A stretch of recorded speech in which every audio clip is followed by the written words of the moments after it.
Hello everyone. आज अपन start करने जा रहे हैं पीटीएस नंबर 21 के मैथमेटिक्स सेक्शन का सॉल्यूशन।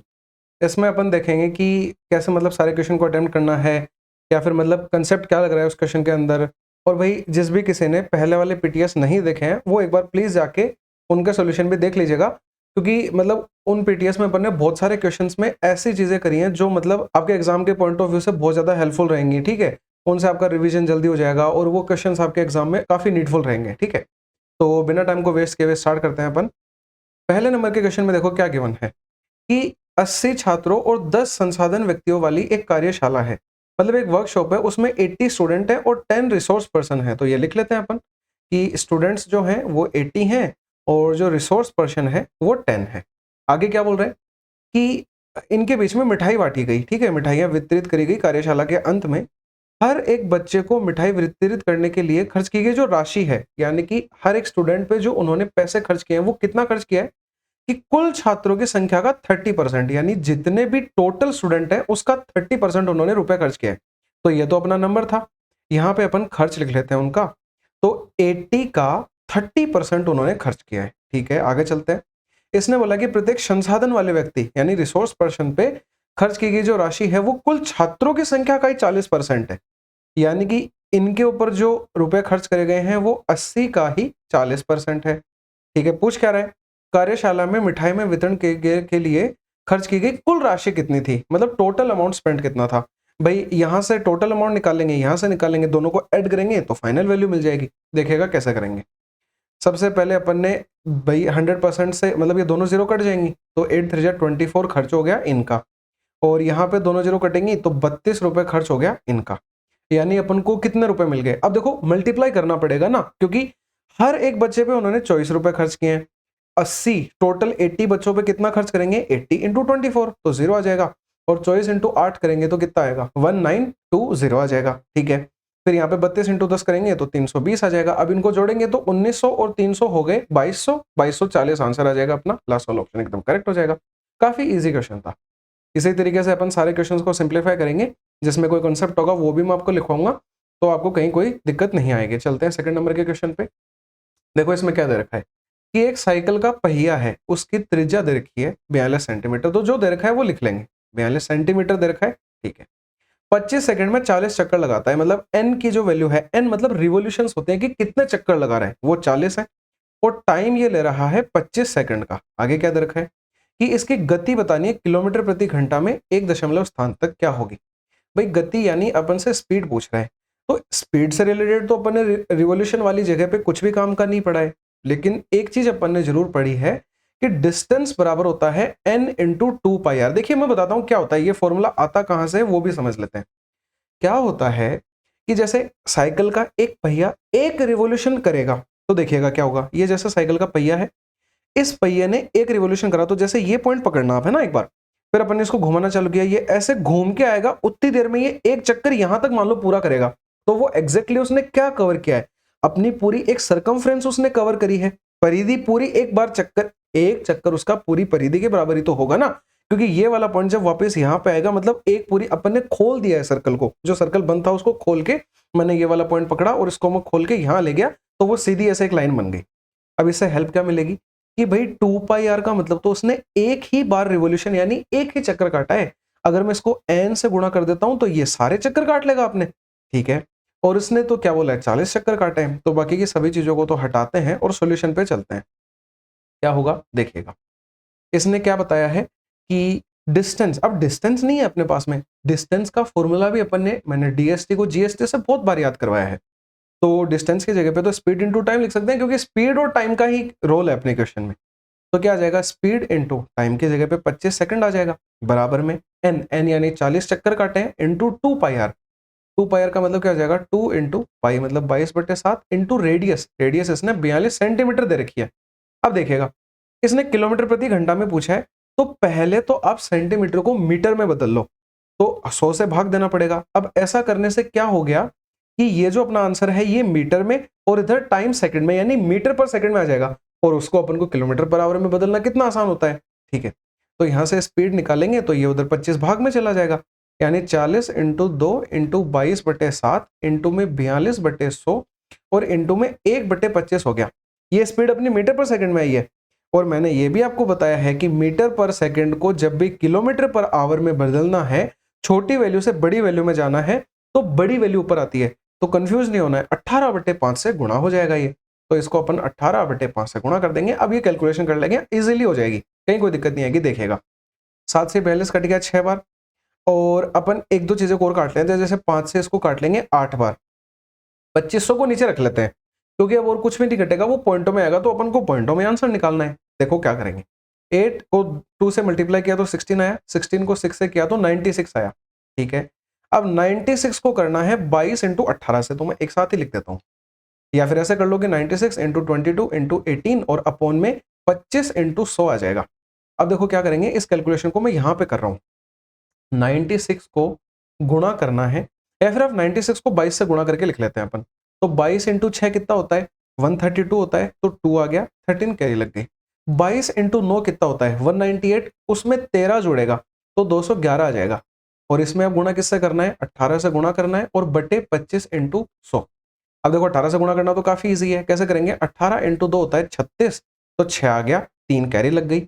18 इंटू, अब एक साथ 11 ही कर लो, आसान है, 198 होता है, उसमें 3 जोड़ा तो 198 और 3 201 आ गया, तो 01 लिखेंगे, 2 कैरी लग जाएगी। क्योंकि देखो दो अक्षरों से गुणा किया था तो 2 अक्षर आएंगे, 18 दूनी 36, 36 और 2 38, अपॉन में आ जाएगा 25 इंटू 100।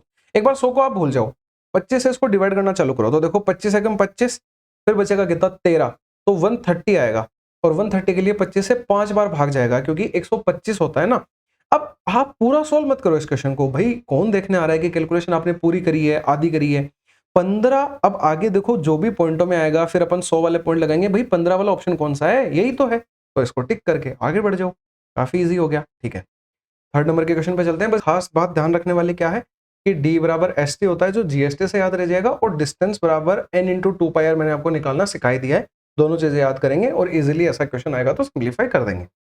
चलते हैं 3 नंबर के क्वेश्चन पे। ये देखो इसमें क्या दे रखा है कि ये वाली चीज जो है वो इसके बराबर है, तो इसकी वैल्यू बतानी है। भाई ये वैल्यू जब भी निकलेगी जब x होगा। अब x निकालने के लिए अपन इसकी हेल्प लेंगे, x कैसे निकालेंगे वो देखेगा। भाई यहाँ पे एक फॉर्मूला बन रहा है और वो बहुत ही आसान है, कैसा देखिएगा। ये जैसा a मान लेते हैं अपन इसको, तो यहाँ क्या दे रखा है, a का क्यूब, ये है प्लस में b का क्यूब, और ये देखो प्लस में जैसे इस पूरे को एक बार के लिए अपन c मान लें तो c का क्यूब हो जाएगा, और बराबर में देखो क्या है। भाई यहाँ पे एक बार आप ऐसे मान लो कि ये 9 की जगह पे 3 इंटू 3 लिखा है, और वो 3 जो है ना वो c के अंदर आएगा, मैं दिखाऊंगा आपको। तो ये बन रहा है 3 abc के बराबर। और ये अपन को पता है कि भाई ये बराबर कब होता है, जब एक कंडीशन अपन ने याद कर रखी है, a cube plus b cube plus c cube बराबर 3 abc कब होता है, जब a plus p plus c बराबर 0 होता है। ठीक है, तो अपन क्या करेंगे, बस a प्लस बी प्लस सी बराबर 0 कर देंगे, लेकिन a प्लस बी प्लस सी निकालना सिखा देता हूं मैं आपको पहले कैसे करेंगे। देखिएगा पहले क्या करते हैं, इसको a बोलते हैं अपन, तो 4x माइनस 5 का होल क्यूब, ये a का क्यूब हो गया, प्लस में ये 7 माइनस 2 नहीं है, ये 7x माइनस 2 है बिल्कुल, यहाँ पे नहीं x माइनस 2 है, ये देखो x माइनस 2 लिखा है ना, ये x माइनस 2 है, तो ये आ जाएगा x माइनस 2 का होल क्यूब, ये b का क्यूब आ गया प्लस के अंदर। ठीक है, फिर प्लस में अब c का क्यूब लिखना है, तो देखो c 2x माइनस 5 नहीं है, 2x माइनस 5 के साथ में 3 भी है, मैं बताता हूँ कैसे। 3 इंटू 2x माइनस 5 का होल क्यूब किया इसने, अब देखो 3 का क्यूब तो इसने 27 लिख रखा है, 2x माइनस 5 का होल क्यूब ये रहा, ये आ गया प्लस में c का क्यूब, और बराबर में क्या है 3 abc, वो कैसे बन गया, 3 इंटू a की वैल्यू ये रही 4x माइनस 5, b की वैल्यू ये रही x माइनस 2, और c की वैल्यू ये रही 3 इंटू 2x और माइनस में 5। अब देखो 3 इंटू 3 तो इसने 9 लिख रखा था यहाँ पे, ठीक है, तो अपन ने बराबर में 3 abc के बना लिया। अब ये बराबर कब होता है, जब a प्लस बी प्लस सी बराबर किसके होता है, 0 के, तो a प्लस बी प्लस सी को 0 के बराबर कर दो, आंसर आ जाएगा। ठीक है, तो देखो क्या आएगा, 4x माइनस 5 प्लस में x माइनस 2 और प्लस में c, तो पूरा आएगा, तो भैया 3 को अंदर गुणा करो, तो 6x माइनस 15 बराबर 0 हो जाएगा। 4 और एक 5x और एक 6, ये हो जाएगा 11x, और ये बढ़ेगा 5 6 7 और 15 22, यानी माइनस 22 बराबर 0 आएगा। तो बेसिकली अपन इसको क्या लिख सकते हैं, 11x बराबर 22 और x बराबर क्या आ जाएगा 2, लेकिन अपन को तो वैल्यू इसकी फाइंड करनी है, तो अपन क्या करेंगे, इसमें वैल्यू रखेंगे, तो आ जाएगा x की जगह पे 2 प्लस 3/2। अब एक चीज बता रहा हूं आपको, ये आगे काम आएगी कैलकुलेशन में, ध्यान रखना, ये वाली चीज और 2 3 अपॉन 2 एकदम सेम चीज है। आप इसको जब भी सोल्व करोगे तो 2 गुणा 2 4 प्लस 3 7/2 बनेगा, ये भी तो यही होता है। ठीक है, तो इसको सोल्व करने पे 7/2 अपना इस क्वेश्चन का फाइनल आंसर आ जाएगा, जो सी ऑप्शन है वो एकदम से सही हो जाएगा। तरीका समझ में आ गया, a प्लस बी प्लस सी बराबर 0 क्यों होता है वो समझ में आ गया। ठीक है, और एक चीज अपन को ये नहीं सीखने को मिल गई। खत्म हो गया तीसरा क्वेश्चन, चलते हैं 4 नंबर पे। इसमें क्या बताया है कि अमित ने 2 ऊनी जैकेट यानी कि 2 वुलन जैकेट्स हैं, वो इतने रुपए और इतने रुपए की खरीदी हैं। पहले के ऊपर तो उसने k% का गेन किया है और दूसरे के ऊपर k% का ही लॉस किया है, और वो बोल रहे कि सेलिंग प्राइस जो है वो दोनों की सेम हो गई, तो k की वैल्यू बताओ। बहुत ही आसान इक्वेशन है भाई, जब भी अपन गेन करते हैं चाहे लॉस करते हैं, दोनों चीजें कॉस्ट प्राइस पे होती हैं। कॉस्ट प्राइस अपन को दे रखी है, तो देखो क्या आ जाएगा भाई, पहली वाली की कॉस्ट प्राइस 3500 है, दूसरे वाले की कॉस्ट प्राइस 4500 है। पहली वाली के ऊपर मैं k% का गेन करता हूं, देखिएगा ध्यान दीजिएगा भाई, जब भी अपन 20% का 50% का कितना भी गेन करते हैं तो वो अपन 100 में ऐड करके लिखते हैं। यानी अपन ऐसा ही तो लिखते हैं कि मान लो 50% का गेन दे रखा है तो मैं 100 में 50 जोड़ के यहाँ पे 150/100 लिख देता, तो इस बार के आ जाएगा, कोई दिक्कत नहीं है। तो 100 प्लस के और बटे 100। अब इधर लिख लेते हैं, 4500 वाले के अंदर उसने लॉस किया है, तो 100 में से अपन घटाते हैं वो 20-30 को, तो के को घटा देंगे बटे 100। अब भाई ये इसकी सेलिंग प्राइस आ गई, ये दूसरे वाले की सेलिंग प्राइस आ गई। इसने क्या बोला कि दोनों का विक्रय मूल्य समान है, तो समान कर दिया विक्रय मूल्य अपन ने। अब के का मान इजीली निकल जाएगा भाई, बेसिक सी इक्वेशन बन गई है एकदम। ये तो देखो क्या होगा, 100 से 100 कट गया, इन दोनों जीरो से ये दोनों जीरो कट गई, 35 × 100 बन जाएगा 3500, प्लस में आ जाएगा 35k, बराबर में क्या आ जाएगा, ये 4500 बन जाएगा, और ये माइनस में 45k आ जाएगा। अब ये उधर ले आते हैं अपन, तो 45 और 35 जुड़ जाएगा, तो 80 के आ जाएगा, और बराबर में 4500 में से 3500 घट के 1000 आ जाएगा। अब के निकालना है, तो देखो 0 से 0 कटेगा, 100/8।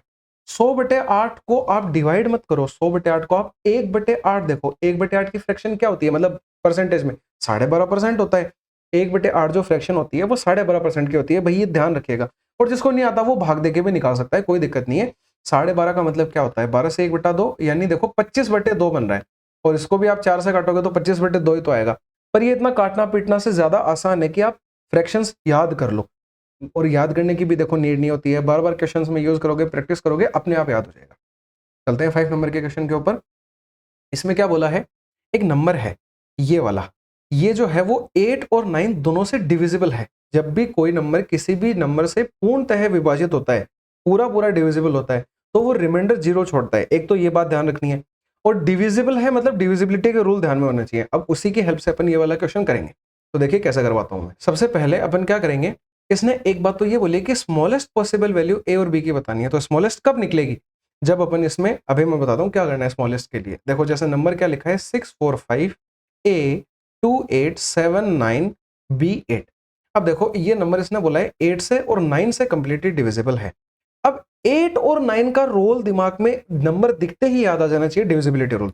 9 का तो क्या होता है कि पूरा जो भी सम है वो 9 से डिवाइड होना चाहिए। तो देखो पहले 9 का नहीं लगाएंगे अपन, क्योंकि भाई ए की और बी की दोनों की वैल्यू नहीं पता है मेरे को। पहले मैं 8 का डिविजिबिलिटी रूल लगाऊंगा, क्योंकि 8 का क्या होता है, मैंने बताई है ये वाली चीज, कि जैसे 2 की पावर 1 होता है, तो अगर सिर्फ 2 के लिए अपन को चेक करना है तो अपन यूनिट डिजिट में देख लेते हैं कि 2 से भाग जा रहा है या नहीं जा रहा। 4 जो होता है वो 2 की पावर 2 होता है, तो अपन लास्ट के 2 डिजिट देखते हैं। और 8 जो होता है वो 2 की पावर 3 होता है, तो इसके लिए अपन लास्ट के 3 डिजिट देखा करते हैं। ये मैंने याद करने की ट्रिक बताई थी आपको, ठीक है। और ये डिविजिबिलिटी का रूल काफी मतलब बड़ा कॉम्प्लिकेटेड वाली चीज होती है, वो अपन चैप्टर में डिटेल में पढ़ लेंगे, अभी क्वेश्चन पे फोकस करते हैं। तो 8 का डिविजिबिलिटी रूल के लिए क्या होगा कि भाई लास्ट के तीनों नंबर डिवाइड होने चाहिए, यानी 9 B और 8 डिवाइड होना चाहिए। किससे, 8 से। और ये 8 से डिवाइड कब होगा, अब अपन वैल्यूज रखना चालू करेंगे।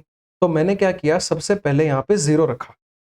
0 रखा तो देखो 8 से एक बार गया, फिर यहाँ पे क्या बचा, 10 बच गया, तो 8 से फिर एक बार जाएगा, फिर 28 आ जाएगा। 28 में नहीं जाता है भाग, तो अब आप 0 की जगह 1 रखो। 1 रखा मैंने, तो देखो 8 से एक बार फिर 11 आया, तो 3 रिमाइंडर बच गया, फिर 38 आएगा, 38 में भी नहीं जाएगा भाई। फिर किस में जाए, देखो 2 रखेंगे अपन, तो 8 एकम 8 नहीं गया, फिर 12 के लिए रिमाइंडर 4 बच गया, 48 में भाग जाता है बिल्कुल, तो यानी 2 से भाग जा रहा है। आप देखिएगा, देखिए 928 के अंदर 8 का भाग पूर्णतः जाएगा, यानी कि बी की स्मॉलेस्ट वैल्यू मेरे को 2 मिल गई। अब देखो 2 के बाद में भी ये सेटिस्फाई करेगा, लेकिन इसने क्या बोला था, स्मॉलेस्ट पॉसिबल वैल्यू बतानी है, यानी अपना 2 से काम हो जाएगा, ठीक है। अब 928 के लिए अपन ने b 2 निकाल दिया, तो मैं b को 2 यहाँ रख देता हूँ। अब आगे चलते हैं अपन और 9 के डिविजिबिलिटी रूल पे आते हैं। 9 का डिविजिबिलिटी रूल क्या होता है? सबका जोड़ होना चाहिए विभाजित। देखिएगा, एक चीज इसके अंदर खास ये है कि जैसे जैसे 9 बनता जाए आप उसको उड़ाते जाओ, क्योंकि वो तो पूर्णतः विभाजित हो जाएगा ना। और डिजिटल सम में भी अपन ने ये चीज पढ़ी है। तो देखो 9 हटा दिया मैंने, 5 और 4 9 हटा दिया, 7 और 2 9 हटा दिया, ये 9 भी हटा दिया, 8 और 8 16 और 17 18, 18 भी देखो पूरा पूरा डिवाइड होता है 9 से, वो भी मैंने हटा दिया। बचा क्या? सिर्फ 6 बच गया। अब भाई 6 और कुछ ऐसी वैल्यू जोड़नी पड़ेगी जिसका सम या तो 9 या 18 बन जाए। अरे तो एक ही जगह पे अगर मैं 3 रख दूंगा तो देखो जोड़ 9 नहीं बन रहा है क्या? बिल्कुल बन रहा है। 9 पूरा पूरा 9 से डिवाइड हो जाएगा, यानी a की वैल्यू तो 3 आ गई और b की वैल्यू 2 आ गई। ऑप्शन चेक करो, ये रहा ऑप्शन, सही हो गया। मतलब एक लाइन के अंदर बिना पेन उठाए बिना भी आप ये वाला क्वेश्चन सोल्व कर सकते हो। बस आपको डिविजिबिलिटी रूल बहुत अच्छे से ध्यान में होने चाहिए।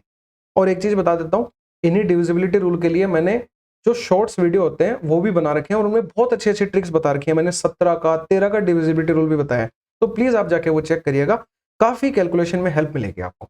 चलते हैं 6 नंबर वाले क्वेश्चन पे। इसमें देखो क्या दे रखा है कि प्राथमिक, मध्य माध्यमिक और वरिष्ठ माध्यमिक कक्षाओं के छात्र हैं। ये रहे वो सारे बच्चे का इसने परसेंटेज दे रखा है। ये बोल रहा है इन्होंने डोनेशंस कलेक्ट किए हैं एक रिलीफ फंड के लिए, जो पाई चार्ट में दिखा रखा है। और बोला कि if the donation collected from middle class was 6750, अपना फॉर्मूला काम में आएगा, वैल्यू बटा किसकी गुणा चाहिए जिसकी वाला। तो वैल्यू बटा किसकी और गुणा क्या आता है इसमें, चाहिए जिसकी।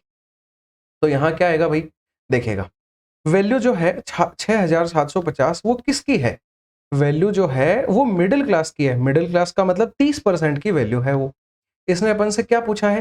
How much more money was collected by middle class as compare to secondary class. Secondary class ने 27% किया है, मिडिल क्लास ने 30% किया है। ज्यादा कितना किया? 3% ज्यादा किया। तो आप यहाँ पे 3% की वैल्यू निकाल दो। तो अब देखो क्या आएगा भाई, अपन इसको सॉल्व करेंगे तो इस जीरो से ये जीरो कट जाएगा, 3 से 3 कट जाएगा। 675 रुपए ज्यादा कलेक्ट किए हैं, तो 675 का मतलब सी वाला ऑप्शन अपना एकदम से सही हो जाएगा। कहीं कोई दिक्कत नहीं है, बड़ा आसानी से क्वेश्चन का आंसर आ गया अपना एक लाइन के अंदर। चलते हैं 7 नंबर वाले क्वेश्चन पे। और बाकी एक चीज तो मैं हर पेपर के अंदर बोलता हूं कि जो भी ये क्वेश्चन होते हैं डीआई चैप्टर वाले, वो अपने लिए बोनस ही होते हैं हमेशा। ठीक है, अब आ जाते हैं 7 नंबर के ऊपर। इसमें क्या दे रखा है कि रीना के वेतन का 24% सुनीता के वेतन के 38% के बराबर है। भाई रीना की जो भी इनकम है उसका 24%, रीना की इनकम को मैंने आर मान लिया, उसका 24% अगर अपन कर देते हैं, और विनीता की वेतन नहीं, दूसरा पर्सन सुनीता है, सुनीता की वेतन को एस मान लेते हैं, उसके 38% के ये बराबर हो जाएगा। बिल्कुल कर दिया अपन ने। इस कैलकुलेशन को सोल्व करो, 0 से 0 कटेगा। आर अपॉन एस की जो वैल्यू है वो 38/24 आ गई, यानी 19/12 आ गई। मैंने 2 से काट दिया, आर अपॉन एस मिल गया। अब ये बोल रहा है कि वीना की salary is 2/3 of the total salary of Reena and Sunita. कोई एक वीना तीसरा इंसान है, उसके जो सैलरी है वो 2/3 है। किसका 2/3 है? Total salary of Reena and Sunita, यानी 19 + 12 का 2/3 है ये। यानी क्या आ जाएगा, वीना बराबर 19 और 12 को जोड़ेंगे अपन तो कितना आएगा, 31 आएगा। यानी 2/3 गुणा 31, या फिर इसको सोल्व करेंगे तो 62/3 आ गई विनीता की सैलरी। इसने क्या बोला है कि वीना की सैलरी अगर 62,000 रुपए है, फिर से वैल्यू बटा किसकी गुणा चाहिए जिसकी। बहुत क्वेश्चंस में लगता है ये वाला फॉर्मूला तो अपना। भाई 62,000 जो सैलरी है वो वैल्यू है, ये किसकी है? वीना की सैलरी की। अपने लिए वीना की सैलरी तो 62/3 है, रखो यहाँ पे 62/3। अब /3 आएगा, उसको एक बार तो यहीं रख देते हैं, अगले स्टेप में ऊपर ले जाएंगे। अब पूछा क्या है? पूछा है वो यहाँ आएगा। इसने पूछा है सुनीता का वेतन। अरे सुनीता का वेतन तो 12 है, तो 12 से गुणा कर देंगे। अब देखो ये वाले 3 को मैं ऊपर भेज देता हूँ, 62 से 62 कट जाएगा, 12 × 3 36 आएगा, 36 के आगे 3 जीरो लगेंगे, 36,000 आंसर आ जाएगा अपना। भाई बिना पेन उठाए बिना क्वेश्चन करने वाले क्वेश्चन है ये। बस आपको फॉर्मूले ध्यान होने चाहिए, शॉर्टकट पता होना चाहिए, वैल्यू बटा किसकी गुणा चाहिए जिसकी पता होना चाहिए, ये तो पक्का एप्लीकेबल होगा। ठीक है, 8 नंबर पे चलते हैं। क्या बताया है कि ए और बी केंद्र ओ वाले एक वृत्त पर 2 बिंदु हैं, यानी कि ये अपना वृत्त है। इस वृत्त के ऊपर ए और बी 2 बिंदु हैं, ये ए है और ये बी है। इसने बोला है सी एक पॉइंट है माइनर आर्क पे। भाई माइनर आर्क क्या होता है कि जो छोटे वाला ये आर्क होता है ये माइनर आर्क होता है, और ये मेजर आर्क होता है बड़े वाला। इसने बोला बिटवीन पॉइंट्स ए और बी पॉइंट के बीच में एक पॉइंट है, वो पता नहीं क्या है, अभी दिया नहीं है इसने, नहीं सी दे रखा है। अच्छा, तो ये पॉइंट है सी। आगे बढ़ते हैं। इसने बोला कि the tangent to the circle at A and B meet each other at point D, यानी कि भाई टेंजेंट सीधी बनानी पड़ेगी ये रेखा अपन को। तो इसने क्या बोला कि एक ऐसे टेंजेंट जा रही है और एक ऐसे टेंजेंट जा रही है सर्कल की, जो दोनों डी पॉइंट पे मिल रही हैं। बना दी अपन ने, ठीक है। इसने क्या बोला कि एडीबी एंगल 25 डिग्री है, ये वाला एंगल 25 डिग्री है, तो ये क्या बोल रहा है कि एसीबी एंगल किसके बराबर होगा? एसीबी यानी कि ये और ये वाला एंगल पूछ रहा है अपन से, ये वाला एंगल कितना होगा? भाई बहुत आसान है ये क्वेश्चन, सर्कल के क्वेश्चन तो वैसे भी बहुत ईजी होते हैं, छोटी छोटी कुछ थ्योरम या प्रॉपर्टीज होती हैं वो ध्यान में होनी चाहिए। जैसे देखो ये सर्कल का सेंटर है, इस सेंटर को ओ बताया है इसने क्वेश्चन में, मैं अगर इसको यहाँ पे मिला दूं और इसको यहाँ पे मिला दूं, अपन को एक प्रॉपर्टी पता है कि ये कोई भी एक सर्कल है, उसके ऊपर कोई भी एक टेंजेंट जाती है तो सर्कल के सेंटर से जो ये एंगल होती है ये 90 डिग्री सबटेंड करती है। तो भाई देखो ये टेंजेंट जा रही है सर्कल के सेंटर से, ये 90 डिग्री का कोण बनाएगी, ये इधर भी 90 डिग्री का कोण बनाएगी। और अपन को ये पता है कि कोई भी एक क्वाड्रिलेटरल होता है ना, चतुर्भुज होता है, उसके आंतरिक चारों कोणों का योग 360 डिग्री होता है। तो भाई ये वाला कोण, ये वाला कोण, ये वाला कोण और ये वाला कोण का जोड़ 360 हो जाएगा। तो देखो एक बार के लिए अपन इसे तो हटाते हैं और यहाँ पे ऐसे लिखते हैं कि एंगल सम प्रॉपर्टी से, मैं लिख भी देता हूं ये चीज, एंगल सम प्रॉपर्टी से क्या होगा? Angle A plus angle D plus angle B plus angle O जो है उसका जोड़ 360 के बराबर होगा। भाई यहां से अपन ने क्या लिखा? ए का तो वैल्यू 90 है, डी का वैल्यू 25 है, बी का वैल्यू भी 90 है, ओ अपन को निकालना है और बराबर 360 हो जाएगा। अब देखो यहां से एंगल ओ अपन निकालेंगे तो 360 में से क्या माइनस होगा? 90 और 90 180, 180 और 25 जोड़ा तो 205 आ गया। यहां से एंगल ओ की वैल्यू 155 आ गई, बिल्कुल आ गई। भाई ये एंगल 155 मिल गया। अब देखो क्वेश्चन में कुछ बचा ही नहीं है, क्वेश्चन बड़ी आसानी से सोल्व हो जाएगा। एक बात बताओ मेरे को, मैं अगर इस पॉइंट को यहां मिला देता हूं, इन इन दोनों को, तो अपन ने एक प्रॉपर्टी पढ़ी है कि कोई भी एक जो आर्क होता है वो सेंटर पे जितना भी एंगल टेंड करता है ना, सबटेंड करता है, उसका आधा वो सर्कमफ्रेंस पे करता है। बिल्कुल पढ़ा है अपन ने ये, ठीक है। कोड के लिए भी एप्लीकेबल होता है और आर्क के लिए भी एप्लीकेबल होता है। तो 155 का आधा हो जाएगा ये वाला एंगल, तो कितना होगा भाई? 155 बटे 2 ही लिख देता हूं, तो अब इसका आधा करेंगे अपन तो कितना आ जाएगा? पहले तो 7 आ जाएगा, फिर 7 आ जाएगा, 77.5 आ गया ये वाला एंगल। अब अपन आ जाते हैं भाई, एक जो भी क्वाड्रिलेटरल होता है जो सर्कल के चारों पॉइंट पे बना होता है, यानी साइक्लिक क्वाड्रिलेटरल, उसके आमने सामने के एंगल हमेशा 180 डिग्री होते हैं। तो देखिएगा ये कहां दिख गया भाई अपन को? ये यहां दिख गया कि जैसे ये वाला अपना साइक्लिक क्वाड्रिलेटरल है, ये ऐसा दिख रहा है अपन को, इसमें ये वाला कोण और ये वाला कोण का जोड़ तो 180 होगा क्योंकि ये साइक्लिक क्वाड्रिलेटरल के आमने सामने के एंगल है, ठीक है। तो क्या आ जाएगा यहाँ पे? देखिए अपन लिखते हैं कि 180 और प्लस में मतलब ये वाला 77.5 होगा ना, यानी 180 में से 77.5 घटा देंगे अपन, क्योंकि ये वाला एंगल प्लस ये एंगल बराबर 180 होता है। तो इसमें से ये घटेगा तो क्या आ जाएगा? 102.5 आ जाएगा, यानी कि जो सी वाला ऑप्शन है वो अपना एकदम से सही हो जाएगा। बस 3 प्रॉपर्टी ध्यान होनी चाहिए थी। एक तो कि टेंजेंट 90 डिग्री का कोण सबटेंड करती है सर्कल के सेंटर से जाने वाली लाइन पे, और एक साइक्लिक क्वाड्रिलेटरल में आमने सामने का जोड़ एंगल का 180 होता है, और एक कि किसी भी क्वाड्रिलेटरल के अंदर चारों एंगल जो होते हैं वो 360 डिग्री के होते हैं। बड़ा ही आसान क्वेश्चन है, बस ध्यान रखनी है ये चीजें। अपन चलते हैं 9 नंबर के क्वेश्चन के ऊपर। इसमें क्या दे रखा है? 7,500 रुपए की एक राशि के ऊपर 4 वर्षों के लिए चक्रवर्ती ब्याज जो है वो ज्ञात करना है। यदि ब्याज की दर पहले 2 वर्षों में 20% लगी है, 20% और 20%, और अगले 2 वर्षों में 10% और 10% लगी है। भाई ऐसे, अब ऐसे क्वेश्चन को कैसे सोल्व करते हैं? जब भी अपन को सेम रेट दे रखी होती है, जब तो अपन उसके अंदर डायरेक्टली या तो रेशियो मेथड लगा देते हैं या फिर फॉर्मूला लगा देते हैं कंपाउंड इंटरेस्ट वाला, पर इसने अलग अलग दे दी, तो कैसे सोल्व करेंगे? इसमें अपन लगाएंगे फॉर्मूला। फॉर्मूला कौन सा होता है? सक्सेसिव वाला। क्या होता है formula? A plus b plus a b upon 100। ये कोई भी 2 कॉन्जिक्यूटिव सालों के लिए अपन यूज करते हैं फॉर्मूला। तो भाई पहले 20 और 20 पे ये वाला फॉर्मूला लगाएंगे तो देखो क्या आ जाएगा? 20 प्लस 20 प्लस में 20 इंटू 20 यानी 400 और बटे 100 आ गया। मैंने पहले तो इन दोनों पे लगाया है फॉर्मूला, अब अपन इन दोनों पे भी लगा देते हैं तो देखो क्या आएगा? 10 प्लस 10 प्लस में 10 इंटू 10 100 और बटे 100। इसको सोल्व करेंगे तो देखो 20 और 20 40, 40 और 4 आ जाएगा 44। इसको सोल्व करेंगे तो देखो 10 और 10 20, 20 और 1 21 आ जाएगा। अब 44 और 21 पे भी तो लगाना पड़ेगा ना अपन को फॉर्मूला, यही ध्यान रखना है बस इस क्वेश्चन में, बाकी कुछ भी मुश्किल नहीं है। तो 44 और 21 पे लगाएंगे, 44 प्लस 21 और प्लस में 44 इंटू 21 और बटे 100, ये कर लेंगे तो इजी है बस क्वेश्चन, अगले एक स्टेप में आंसर आ जाएगा। पहले तो इन दोनों को जोड़ा अपन ने, या फिर ऐसे लिख लेते हैं एक बार, तो अगले स्टेप में जोड़ देंगे। इसको सोल्व करो, 21 इंटू 4 कितना होता है? 84, 4 आ गया, 8 कैरी लगी, 21 चौके फिर 84, 84 और 8 92 होता है, और बटे 100 करेंगे तो 9.24 बन जाएगा ये। तो अब अपन इन दोनों को ऐड करेंगे तो 44 और 21 तो बन गया 65, 65 में 9 जोड़ा तो 74.24 आ गया है। तो देखो 7500 अपन को प्रिंसिपल दे रखा था, उसमें अपन ने 74.24 से गुणा कर दिया और बटे में परसेंटेज के लिए अपना 100 आ जाएगा। लेकिन एक बात देखिएगा, ये वाला पॉइंट हटाएंगे तो भी नीचे 100 आएगा। अब देखो 2 जीरो से 2 जीरो कट गए, तो अब देखो 25 से ये 3 बार कटेगा, ये 4 बार कटेगा, 4 से इसको काटो तो 4 एकम 4, 5 6 7 3 34 आ जाएगा, यानी 8 चौके 32, फिर 2 बचेगा 22, 5 से 5 बार जाएगा, फिर 6 बार जाएगा। तो अब इसको गुणा करेंगे अपन, तो देखो 6 तिया 18 का 8, एक कैरी लगेगी, 5 तिया 15 और 1 16 के लिए 6, फिर एक कैरी लगेगी, 18 तिया 54 और 1 55, 5568 अपना आंसर आ जाएगा। जो लास्ट वाला ऑप्शन है वो एकदम से सही हो जाएगा। तो क्वेश्चन में कुछ भी नहीं है, बस अपन को एक तो ये फॉर्मूला पता होना चाहिए सक्सेसिव के लिए, और ये थोड़ी बहुत कैलकुलेशन है माइनर से, ये तो इजीली अपन कर ही लेंगे। चलते हैं 10 नंबर के क्वेश्चन पे। सिंप्लीफिकेशन का ये तो बहुत ही बेसिक सवाल है। पहले इस मिक्स फ्रैक्शन को अपन नॉर्मल में बदलेंगे। 11 से गुणा करने की मैंने ट्रिक बता रखी है, अगर किसी ने नहीं देखा तो भाई मैं वो शॉर्ट वीडियो का लिंक अटैच कर दूंगा, आप वो जाके जरूर देखिएगा। बड़ा ही आसानी से आप 11 से गुणा करना सीख जाओगे। 18 इंटू 11 करेंगे तो 198 आएगा, 2 जुड़ेगा तो 200/11 आ जाएगा। भाग का साइन लगेगा, ये भाग बाद में सोल्व करेंगे, पहले बोर्ड मास में ब्रैकेट सोल्व होता है, ठीक है। तो देखो 7/33 आ गया, प्लस में अब देखो ये क्वेश्चन वैसे सबको आता है, लेकिन इसमें एक छोटी सी चीज है, वो बस मुझे बतानी है, तो अगर वो आप सीख जाओगे तो इजिली कर पाओगे। देखो 6 पंजे 30 और 1 31/6 और माइनस ये 10/3 तो आ गया, यहां तक सब कर लेंगे। भाई एक खास चीज आती है यहाँ पे जो ध्यान देनी है बस, कि आप इसका एलसीएम लेके कभी मत सॉल्व करो, कभी नहीं करना।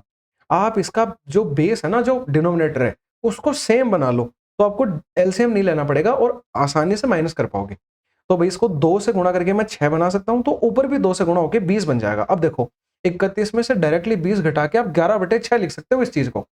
तो मैं एक बार इसे हटा के डायरेक्टली 11/6 लिख देता हूँ। 11 से 11 कट जाएगा, 3 से 6 2 बार कट जाएगा, यानी 1/2 आ गया। अब सिर्फ ये गायब हो गया, सिर्फ इतना क्वेश्चन बच गया। देखना एक लाइन में करेंगे। 1/2 को भी आप क्या करो, फिर से 6 बनाने के लिए 3 से गुणा कर दो, तो नीचे तो 6 बन जाएगा, ऊपर 3 बन जाएगा। अब 29 में से 3 जाएगा तो 26/6 आ जाएगा, यानी यहां तक अपन ने सोल्व किया तो 26/6 आ गया। अब देखो 200/11 भाग में 7/33 और प्लस में क्या है 26 और बटे में 6। अब इसका तो एलसीएम लेना पड़ेगा भाई, तो ये 66 आ जाएगा, ये 14 आ जाएगा, और यहाँ पे 11 से गुणा फिर होगा, देखो तो 2 बार यूज है, 286 आ जाएगा।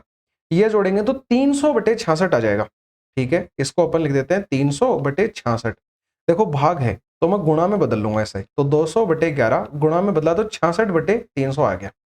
ये से कटेगा 6 बार, ये दोनों जीरो कट जाएंगे, 3 से 6 2 बार कट जाएगा, 2 इंटू 2 4 अपना इस क्वेश्चन का आंसर आ जाएगा। कोई दिक्कत नहीं है, आसानी से अपन ने कैलकुलेट कर लिया। चलते हैं 11 नंबर के क्वेश्चन पे, ठीक है। 11 नंबर के क्वेश्चन में क्या दे रखा है कि एक कंटेनर है, उसमें 25 लीटर दूध है, टोटल उसके अंदर 25 लीटर दूध है। इसने क्या बोला, इस कंटेनर में से 5 लीटर दूध तो उसने निकाल लिया और उसकी जगह पे 5 लीटर ही उसने पानी डाल दिया। भाई मिल्क निकाल लिया और वाटर डाल दिया। आगे बढ़ते हैं।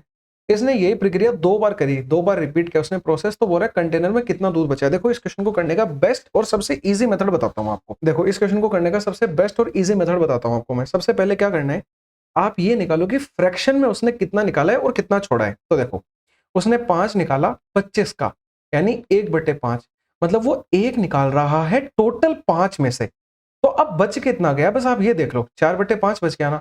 तो देखो क्या होगा भाई, 25 मेरा टोटल था, उसके अंदर से 4/5 बच गया निकालने के बाद में। यही तो पूछा था उसने कि मिल कितना बचा है, तो 4/5 बचा है। अब ये प्रोसेस उसने कितनी बार किया है, उतनी पावर कर दो इसकी। भाई उसने पहले 1 बार किया, फिर 2 बार रिपीट किया, यानी 3 बार किया टोटल। तो यही चीज को आप 3 बार इसमें मल्टीप्लाई कर दो, बहुत आसान है। देखो 5 से 5 25 बार कट गया, ये बन गया 64/5। देखिएगा ध्यान से, इसको सोल्व करने पे क्या आएगा, 12.8 आ जाएगा। यानी उस मिल्क वाले कंटेनर के अंदर अब कितना बच गया, मिल्क 12.8 लीटर बच गया। अब आप एक बात ये बताओ, एक लाइन में सोल्व होने लायक क्वेश्चन नहीं है क्या?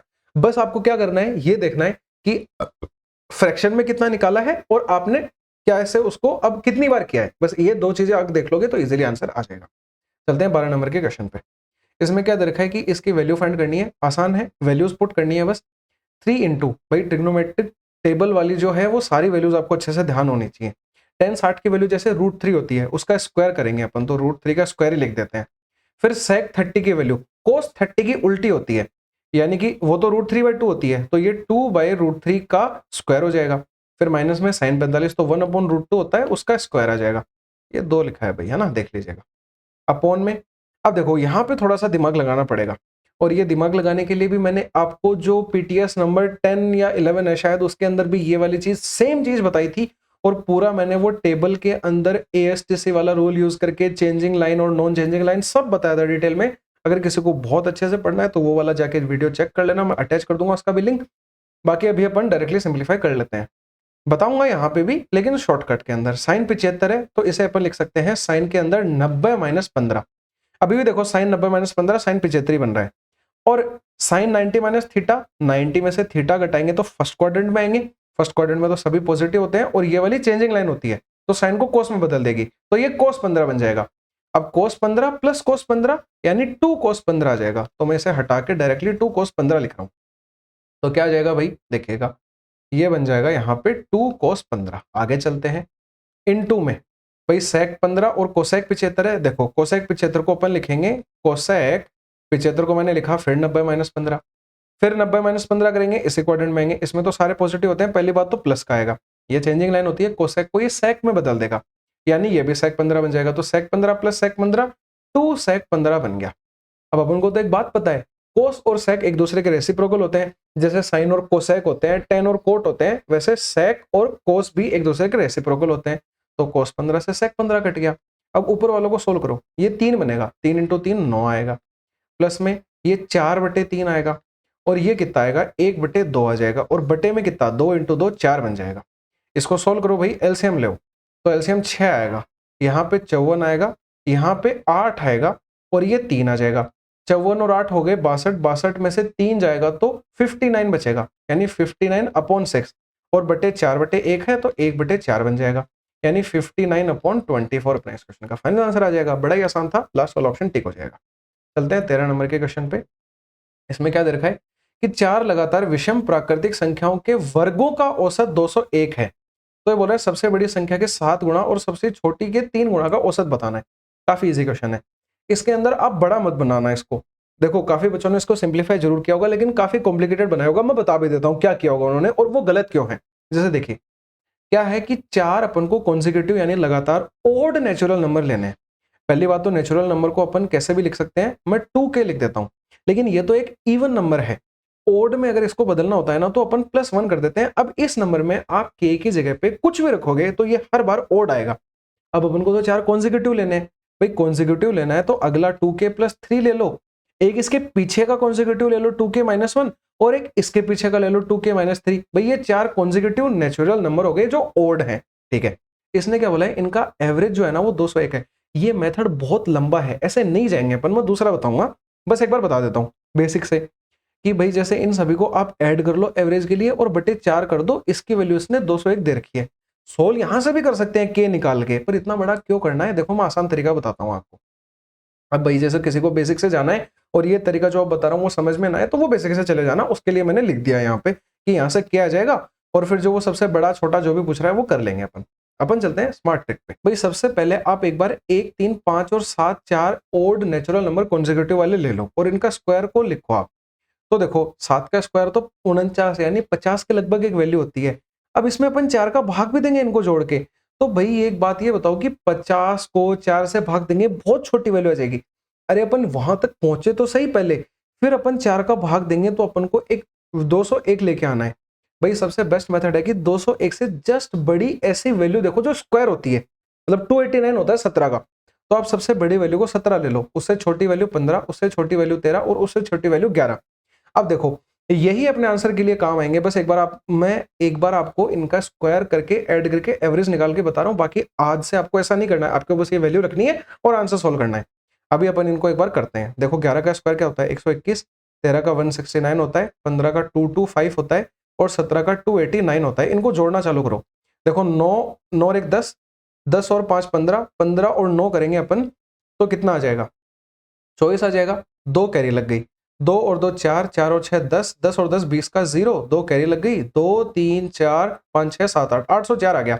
अब मेरे को आप बताओ बात कि 804 में 4 का भाग देंगे तो क्या 201 नहीं आता क्या? 201 की देर का था, यानी अपन को अपनी चारों कॉन्जिक्यूटिव और नेचुरल नंबर मिल गए हैं। अब पूछा क्या है उस पर चल लेते हैं। इसने अपन से पूछा है कि average of 7 time of the largest, largest का 7 गुणा करो, 17 गुणा 7, और 3 गुणा करो स्मॉलेस्ट नंबर का, तो 3 गुणा 11 करो और इनका एवरेज बताओ। भाई 2 नंबर है तो 2 से भाग दे देंगे, एवरेज आ जाएगा। 17 इंटू 7 119 होता है, 3 इंटू 11 33 होता है, इसमें 2 का भाग देना है, 9 और 3 12, एक कैरी लगी, 3 और 1 4 और 1 5, 152 में 2 का भाग देना है तो 76 आ जाएगा। सी वाला ऑप्शन अपना सही हो जाएगा। बड़ा ही आसानी से सोल्व हो गया।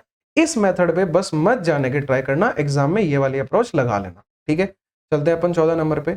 इसमें देखो क्या दे रखा है कि कोई एक विषय है, उसमें 180 अंकों की परीक्षा है, यानी टोटल मार्क्स 180 हैं। ये बोल रहा है 75% अंक थ्योरी के लिए हैं और बाकी प्रोजेक्ट के लिए हैं। भाई 75% का मतलब होता है 3/4। 180 का 3/4 निकालो आप, ये से काटेंगे तो 4 चौके 16, 4 पंजे 20, 45 इंटू 3 करेंगे तो 135 आएगा। 180 में से 135 नंबर तो है थ्योरी के और 45 नंबर है प्रोजेक्ट के। आगे चलते हैं।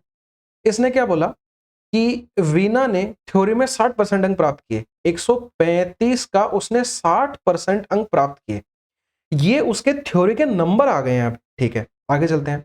विषय में कुल 62% अंक प्राप्त करने उसे, यानी कि 180 का उसे 62% अंक लेके आना है। तो ये क्या बोल रहा है, उसे प्रोजेक्ट में कितने प्रतिशत अंक लाने पड़ेंगे। अरे प्रोजेक्ट के मार्क्स अगर मैं जोड़ूंगा तो वही तो टोटल मार्क्स के बराबर आएगा। तो देखो उसका टोटल प्रोजेक्ट था 45 नंबर का, उसमें से उसे x% मार्क्स लेके आने हैं। ये कैलकुलेशन सोल्व करेंगे, आंसर आ जाएगा। देखो कैसे करेंगे। भाई एलसीएम लिया, दोनों का 100 आया, 100 से 100 कट गया। 135 इंटू 60 करेंगे, 6 पंजे 30, 13 छिकी 78 और 3 81, 8100 आ गया। इधर 45 x बन गया। अब इसको गुणा करेंगे अपन तो देखो 0 आ जाएगा। 18 इंटू 2 36 होता है, 3 कैरी लग गई। 18 इंटू 6 करते हैं तो 108 आता है, उसमें 3 जोड़ा 111 आ गया। अब यहां से तो अपन को 45x निकालना है, तो इसमें से ये माइनस कर देंगे अपन 8100, तो देखो क्या आ जाएगा, 0 आ जाएगा, 6 आ जाएगा, फिर 0 आ जाएगा, फिर 3 आ जाएगा। यहाँ से x निकालना है, इनको या तो 9 से काट लो 5 बार और 9 से ये कटेगा, 9 3 27 और ये अब इसको 5 से भाग दे दो। तो अब 5 से भाग देने की भी मैंने ट्रिक बता रखी है आपको कि इसका डबल करो और ये 0 हटा दो तो 68 आ जाएगा। तो 68 का मतलब ये वाला आंसर टिक हो जाएगा। और अगर 5 से भाग देना होता है तो इसका आधा करके अपन 0 लगा देते हैं। ये ट्रिक मैंने बता रखी है, आसानी से सोल्व कर सकते हैं अपन। कैलकुलेशन बस आपकी तेज होनी चाहिए, आंसर आ गया। चलते हैं 15 नंबर के ऊपर। में क्या दे रखा है कि if the diameter of the base of a cone is 18। भाई एक कोन यानी शंकु दे रखा है, इसका बेस का डायमीटर 18 है, मतलब रेडियस उसकी आधी यानी 9 हो जाएगी। आगे क्या बोल रहा है कि कर्व्ड सरफेस एरिया ये दे रखा है। भाई इसके मैं 3-4 फॉर्मूले होते हैं वो लिख देता हूँ कोन के, तो आपका एक रिवीजन हो जाएगा। CSA तो होता है, CSA यानी कर्व्ड सरफेस एरिया जो होता है वो तो पाई आर एल होता है। अगर TSA निकालना है तो क्या होता है, इस पाई आर एल के अंदर पाई आर स्क्वायर ऐड हो जाता है। तो अगर आप यहाँ से पाई आर कॉमन भी निकालते हो ना तो L प्लस आर बच जाता है। यही फॉर्म याद करते हैं अपन। और जो वॉल्यूम होती है वो 1/3 पाई आर स्क्वायर एच हो जाती है। आसानी से याद हो गए। तो ये वॉल्यूम कितनी आ गई अपनी, 1/3 पाई आर स्क्वायर एच। अब अपन को तो इसने CSA की बात करी है, यानी पाई आर एल होता है, यानी क्या आ जाएगा, पाई की जगह पे 22/7, रेडियस 9 दे रखी है। एल अपन को निकालनी है, एल नहीं निकालनी, वैसे तो हाइट बतानी है एच, लेकिन वो एल की हेल्प से ही आती है। बराबर में क्या आ जाएगा, 424 इंटू 2/7। इसको अपन सिंप्लीफाई करेंगे। पहले ये प्रॉपर मिक्स फ्रैक्शन दे रखी है, इसको अपन नॉर्मल में बदलेंगे। तो 22/7 इंटू में 9 इंटू एल बराबर 7 चौके 28, 28 और 2 30 का 0, 3 कैरी लग गई, 7 दूनी 14 और 3 17 का 7, 1 कैरी लग गई, 7 चौके 28 और 1 29, 2970 और पौन में 7 आ गया। मैंने कुछ नहीं किया, इसको बस इससे मल्टीप्लाई करके ऐड करके लिखा है, डायरेक्टली कर दिया मैंने। आप अपने हिसाब से कर लेना। अब देखो भाई नॉर्मल सी बात है, इतने एग्जैक्ट आंसर देखे मतलब सब कुछ कटेगा। 7 से 7 कट गया, 9 से ये पक्का कटेगा। तो देखो 9 तिया 27, फिर 9 तिया 27, 330 आ गया। 11 से 2 बार, 11 से 30 बार, यानी ये से कट गया 15 बार, मतलब एल अपनी 15 आ गई। अब देखिएगा एल मतलब तिर्यक ऊंचाई होती है, यानी ये वाली 15 आ गई। और अपन को तो हाइट बतानी है। भाई ये तो एक राइट एंगल ट्राइंगल बन रहा है, राइट एंगल ट्राइंगल में ये हाइपोटेनियस है, ये बेस है। याद आ रहा है कुछ पाइथागोरन ट्रिपलेट? भाई जिसको नहीं पता है वो तो L बराबर रूट में h square plus r square यानी कि पाइथागोरस थ्योरम लगा के निकाल सकता है। जिसको याद है वो यहाँ पे डायरेक्टली 12 बता देगा, क्योंकि 9 12 15 का ट्रिपलेट होता है अपना। अरे 3 4 5 का ट्रिपलेट तो सबको याद है, इसको आप 3 से गुणा करोगे तो देखो 9 12 15 बिल्कुल बन जाएगा। यानी कि अपन को जो है हाइट ही बतानी थी, हाइट 12 आ गई, 12 वाला आंसर टिक कर देंगे अपन। बस पाइथागोरन ट्रिपलेट याद होंगे तो जल्दी कर लेंगे, नहीं याद होंगे तो ये कैलकुलेशन पे जाना पड़ेगा अपन को। ठीक है तो देखो 60 नंबर के क्वेश्चन में क्या गिवन है कि एक आदमी है वो P से Q तक 30 किलोमीटर की दूरी तय कर रहा है, ये टाइम दे रखा है और साइकिलिंग से कर रहा है। तो ये अपन ने P और Q पॉइंट बनाए। पी और क्यू पॉइंट पे 30 किलोमीटर की दूरी उसने तय करी है, ये टोटल 30 किलोमीटर की डिस्टेंस हो गई और 2 घंटे 48 मिनट ले रहा है वो। भाई 48 मिनट को भी पहले आप घंटों में बदलो, तो देखो 60 से भाग देंगे अपन, तो ये 4 और 5 आ जाएगा, यानी कि 14/5 घंटे लिए उसने टोटल। ठीक है, आगे बढ़ते हैं। इसने बोला कि जो पी से एक लेवल रोड है 18 किलोमीटर तक की, यानी कि देखो अपन ये ऐसे कर लेते हैं कि टोटल 30 किलोमीटर की दूरी थी, उसमें 18 किलोमीटर तक तो इसने बताया कि एक लेवल रोड है। फिर क्या बोल रहे हैं कि आगे क्यू तक एक अप हिल है। ओके, इसने बोला कि मैन की जो एवरेज स्पीड लेवल रोड पे है वो तो 15 किलोमीटर पर आवर है। ठीक है, तो ये बोल रहा है कि एवरेज अप हिल पे उसकी स्पीड कितनी होगी। भाई अप हिल पे स्पीड अपन को देखो, एवरेज का इसमें कोई ज्यादा रोल अपन को काम में लेना ही नहीं है। मेरे को आप एक बात ये बताइए कि पहली 18 किलोमीटर के अंदर उसने 15 की स्पीड से गया, तो टाइम कितना लिया उसने। भाई 18/15 लिया, क्योंकि डिस्टेंस बराबर स्पीड इनटू टाइम होता है, डीएसटी जीएसटी। ठीक है, तो टाइम निकालेंगे तो डिस्टेंस अपॉन स्पीड आ जाएगा, 15 एकम 15 और 30 के लिए 2, 1.2 घंटे लिए उसने। अब देखो टोटल एक बार अपन दूरी के लिए टाइम निकाल लेते हैं, उसने कितना लिया। भाई एवरेज स्पीड यही तो होगी ना जो उसने यहाँ पे और यहाँ पे ट्रेवल करी है, तो वो टोटल के अंदर अपन एवरेज स्पीड का रोल ही नहीं डाले, अपन टाइम से ही सोल्व कर लेंगे। टोटल दूरी के अंदर उसने टाइम कितना लिया था, 14/5 घंटे। तो इस 14/5 को आप पॉइंटों में डेसिमल में बदल लो, तो ये कितना आ जाएगा, 2.8 आ जाएगा। अब टोटल दूरी में उसने 2.8 घंटे लिए, 18 किलोमीटर तक उसने 1.2 घंटा लिया, तो अगर 2.8 में से 1.2 घटा देंगे तो 1.6 आ जाएगा, यानी कि अपहिल में वो 1.6 घंटे ले रहा है। अब भाई 1.6 घंटे ले रहा है तो स्पीड ही तो बतानी है, डिस्टेंस तो है अपने पास में 12 किलोमीटर की। तो देखो क्या होगा, स्पीड बतानी है, 12 किलोमीटर की दूरी है और बटे में 1.6 आ जाएगा। इसको सोल्व कर लेंगे। भाई पॉइंट के लिए तो ऊपर 0 लग जाएगा, इसको कटा 4 से तो कट गया 3 बार, ये 4 से 4 बार कट गया, 30/4 आ जाएगा। 30/4 को सोल्व करो तो ये आ जाएगा 7.5 आ जाएगा, ये आंसर आ जाएगा। बड़ा ही आसान क्वेश्चन था, कोई दिक्कत नहीं है ये अपन को। अपन चल लेते हैं 17 नंबर के क्वेश्चन पे। देखो भाई 17 नंबर के इस क्वेश्चन में क्या दे रखा है कि एक आदमी है वो 8,000 रुपए का माल खरीदता है। ये 8,000 रुपए का माल खरीदा। एक बार क्वेश्चन पढ़ते हैं, देखो वह बोल रहा है कि वह उन मालों का 30% इतने के लाभ पे, शेष माल का इतने लाभ पे और पूरे लेन देन पे 30% का लाभ पाने के लिए उसे शेष माल को किस लाभ प्रतिशत पे बेचना पड़ेगा। अरे तो भाई पहले इस पूरे माल का आप 30% लाभ करवा दो, तो 30% लाभ का मतलब हो गया 0 से 0 कट गया, 13×8 = 104 होता है, यानी कि उसको पूरा माल इस हिसाब से बेचना है कि 10,400 रुपए का बिके उसका माल। ठीक है, अब क्वेश्चन पे आते हैं। इसने बोला कि इस माल का 30%, भाई 8,000 का 30% जो होता है वो 2400 रुपए होता है, तो इस 2400 वाले माल को उसने 12% के प्रॉफिट पे बेचा है। ठीक है, 24 को 112 से गुणा करेंगे, 24 दूनी 48, 4 कैरी लग गई, 24 × 11 होता है 264, उसमें 4 जुड़ेगा आ जाएगा 268, यानी कि 2400 के माल को उसने 2688 पे बेचा। आगे चलते हैं।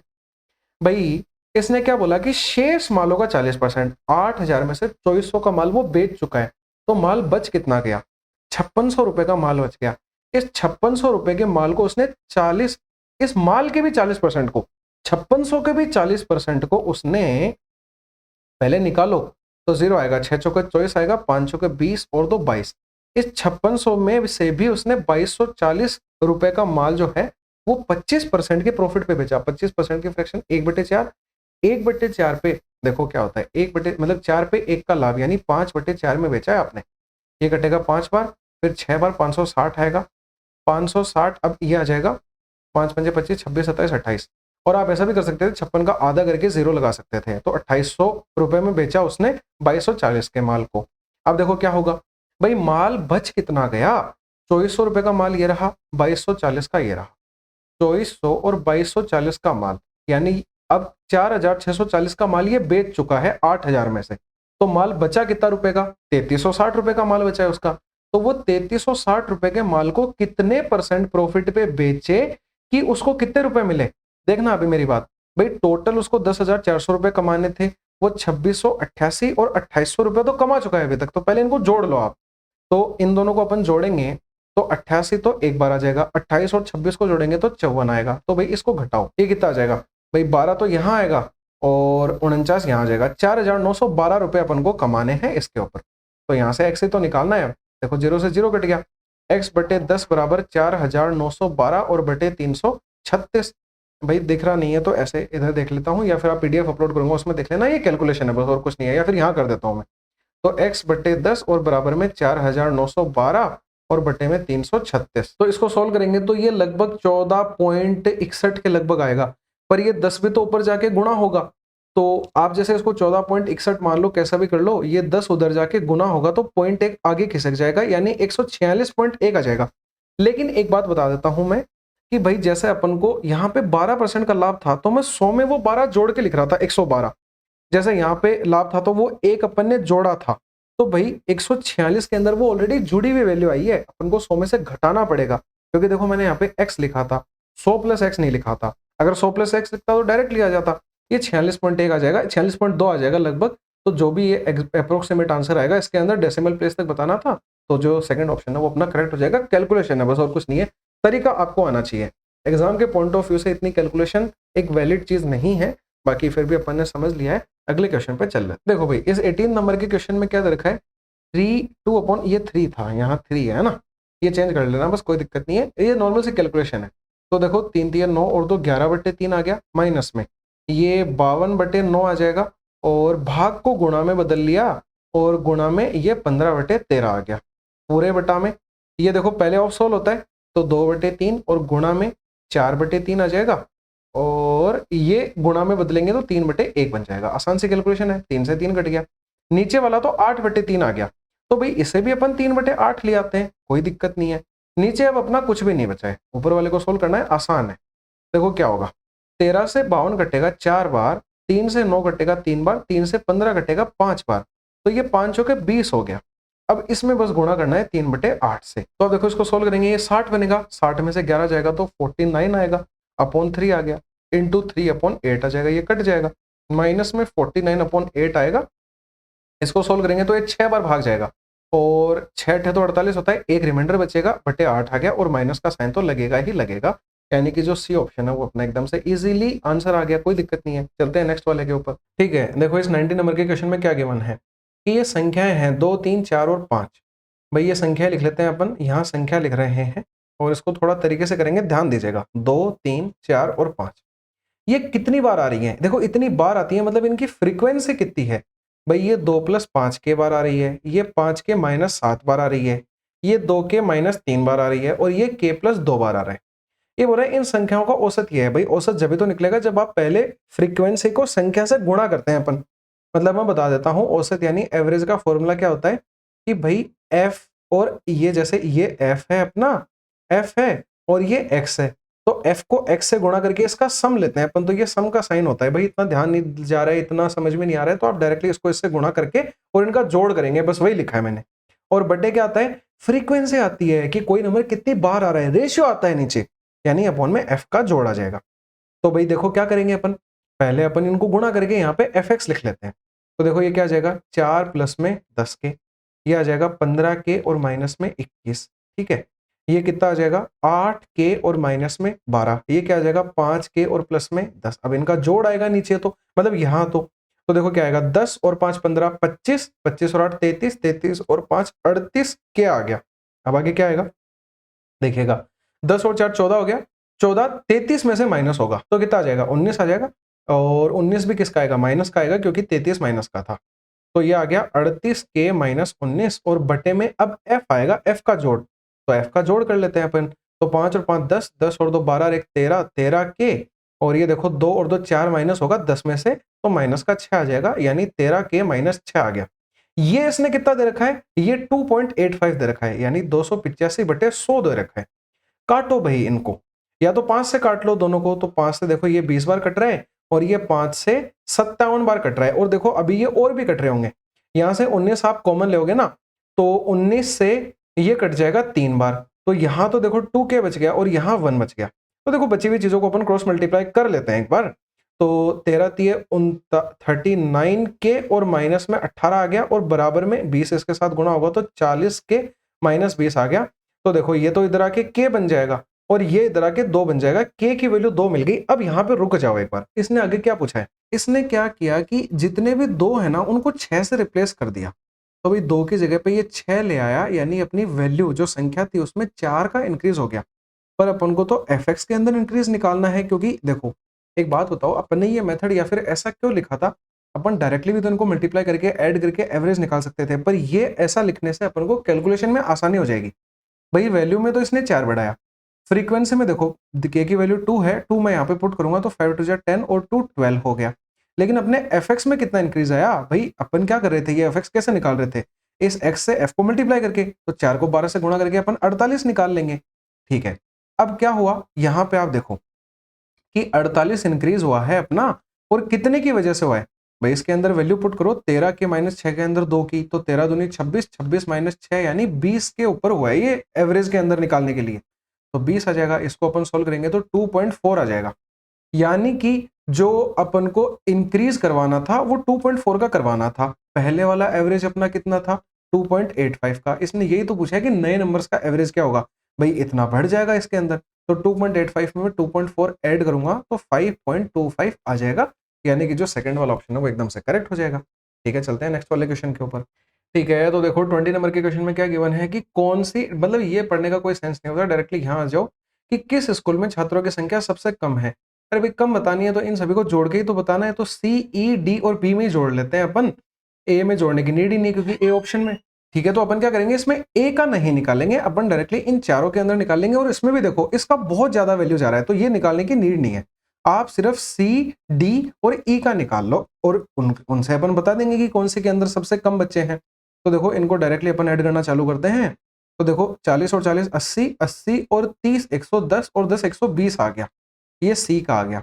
डी का निकालेंगे 120 और 5 125 आ जाएगा डी का, और ई का निकालेंगे, ई का कितना आ जाएगा भाई 50 और 40 90, 90 और 30 होता है 120 और 5 125 आ जाएगा। लेकिन इसने क्या पूछा है, लीस्ट स्टूडेंट, भाई लीस्ट तो सी के अंदर है, यानी सी फर्स्ट ऑप्शन अपना एकदम से सही हो जाएगा। ठीक है, चलते हैं 21 नंबर पे। इसने बताया कि पी जो है वो 5/8 तोहफा वर्क 15 दिन में कर सकता है। भाई एमडीएच का कंसेप्ट है, कैसे होगा देखो, मैन कितने हैं, इसने बताया है कि मैन है वो पी है, ये कितने दिन ले रहा है, 15 दिन ले रहा है, आवर इसने देने रखे। एमडीएच बराबर वर्क होता है, ये ध्यान रखो, तो एमडीएच के नीचे अपन वर्क को लिखते हैं हमेशा, तो 5/8 काम कर रहा है, यानी 5/8 काम कर रहा है, बराबर में यही काम क्यू जो है वो 3/4 काम कर सकता है 30 दिनों के अंदर। तो ये आ गया, यहां से पी और क्यू की एफिशिएंसी निकल जाएगी, यानी रेशियो निकल जाएगा। तो देखो क्या होगा, 5/8 को अपन 8/5 लिख देते हैं, ये हटा देते हैं, 3/4 को अपन 4/3 लिख देते हैं। अब देखो क्या होगा, 15 से 30 कटेगा 2 बार, 2 × 4 8 होता है, ये कट गया, इधर तो 1/5 बटा है, इधर 1/3 बचा है, तो अपन P अपॉन अगर Q लिखेंगे तो ये 5 ऊपर चला जाएगा, 5/3 आ जाएगी, इनकी एफिशिएंसी का रेशियो मिल गया ये अपन को। तो पहले टोटल वर्क तो निकाले अपन, अब टोटल वर्क कैसे निकलता है, इनमें से किसी में भी, ये भी टोटल वर्क था, ये भी टोटल वर्क था, किसी में भी वैल्यू रख दो, तो मैं यहाँ 5 रख देता हूँ, तो देखो 5 से 5 कट जाएगा, 15 × 120 अपना टोटल वर्क आ जाएगा। अब आगे बढ़ते हैं, इसने क्या बोला कि they work together for 8 days, यानी इन दोनों ने मिलकर 8 दिन काम किया। अरे भाई 8 दिन काम किया 8 की एफिशिएंसी से, यानी इन दोनों ने मिलकर 64 काम कर दिया। भाई 120 काम था, उसमें से 64 हो चुका, तो बच कितना गया, 56 काम बच गया। आगे बढ़ते हैं, इसने क्या बोला है कि क्यू अकेले काम को करने में कितना समय ले लेगा। भाई क्यू की एफिशिएंसी 3 है, 56 काम करवाना है क्यू से। तो देखो ये अपने क्या केस में चल रहे थे, 56 दिन आए थे, घंटों के अंदर बदलना पड़ेगा, तो भाई 56/3 करते हैं तो कितना आता है, 3 एकम 3 और 26 के लिए 8 3 24, यानी 18 दिन तो पूरे पूरे लग जाएंगे। ऑप्शन तो अपन को मिल गया, पर आगे भी तो करना है। अरे भाई 18 से तो 54 ही पूरे हो पाए, आगे 2/3 दिन और भी तो है, पर इसको तो घंटे में बदलने के लिए 24 से गुणा करना पड़ेगा, तो देखो 16 घंटे और आ जाएंगे, 16 घंटे और आ जाएंगे, वो अपन पहले ही देख चुके थे, सेकंड ऑप्शन सही हो जाएगा। चलते हैं 22 नंबर पे। दो कंसेंट्रिक सर्कल हैं, उनकी रेडियस 15 और 6 दे रखी है। भाई ये एक सर्कल, ये एक सर्कल, एक की रेडियस 6 है, बड़े वाले की 15 है। ये बोल रहा है बड़े वृत्त की तो जीवा की लंबाई अपन को ज्ञात करनी है जो छोटे वृत्त की स्पर्श रेखा है। अरे भाई ये स्पर्श रेखा छोटे वाले की है और बड़े वाले की है, जीवा है, इसकी लंबाई पूछ रहा है। ये कंसेप्ट भी बड़ा आसान है, आप इसको यहाँ पे मिला दो।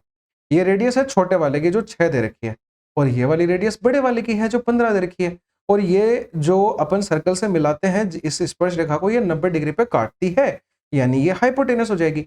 मतलब 15 का स्क्वायर 225, उसमें से 6 का स्क्वायर 36 में माइनस करूंगा तो इसकी लेंथ मिल जाएगी, और इसका डबल करेंगे तो ये भी आ जाएगी, अपन को टोटल मिल जाएगा। तो देखो इसको अपन ने माइनस किया, ये 9 आया, ये 21 में से 3 जाएगा तो 18 आ जाएगा, 189 का रूट आ जाएगा। रूट भी तो लेंगे ना पाइथागोरस थ्योरम के अंदर, इसमें से 9 कॉमन निकाल लेंगे अपन, यानी इसको ऐसे लिख देंगे ब्रेक करके, 9 × 21, अब 9 का रूट तो 3 होता है, तो 3 रूट 21, इसकी वैल्यू आ गई, इसका दुगुना कर दो तो क्या आ जाएगा 6 रूट 21, 6 रूट 21 मतलब ए वाला ऑप्शन सही हो जाएगा। ठीक है, चलते हैं 23 नंबर पे। एक 5 डिजिट का नंबर है जो 3, 7 और 11 से कंप्लीटली डिविजिबल है। इसने बोला है इसकी वैल्यू क्या होगी। अरे भाई 3, 7, 11 से कोई नंबर पूरा पूरा डिवाइड हो रहा है तो पहले 3, 7, 11 का एलसीएम तो निकालो आप। तो ये तीनों प्राइम नंबर है, प्राइम नंबर्स का जो गुणा एलसीएम होता है वो उनका गुणा ही होता है। तो ये आ जाएगा 21 इंटू 11 यानी 231 आ जाएगा। अब कोई भी नंबर 231 से पूर्णतः विभाजित होगा, इसके पास का अपन को तो नंबर निकालना है। तो आप ये मान लो कि 45799 जो है वो इससे पूर्णतः विभाजित है। लेकिन अब तो अपन इससे डिवाइड करेंगे, फिर अपन को वो रिमाइंडर मिलेगा, उससे अपन ए और बी की वैल्यू निकाल लेंगे। तो देखो मैंने डिवाइड किया, 231 है, इसमें एक बार भाग गया, 2 बार तो ज्यादा चला जाएगा ना, 462 आ जाएगा 2 बार में, तो वो ज्यादा चला जाएगा, तो एक बार भाग दिया अपन ने।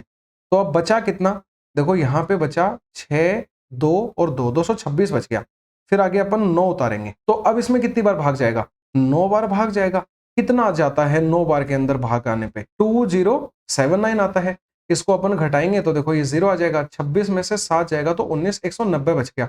फिर आगे ये 9 लगाएंगे अपन तो 1909, अब भाग देंगे, अब 8 बार भाग जाएगा तो 1848 आ जाएगा, ये 1848 आ गया। तो यहाँ कितना बच गया, 52 और 9 यानी 61 बच गया। यानी जब भी अपन ने इसको इससे भाग दिया तो 61 रिमाइंडर बच रहा है।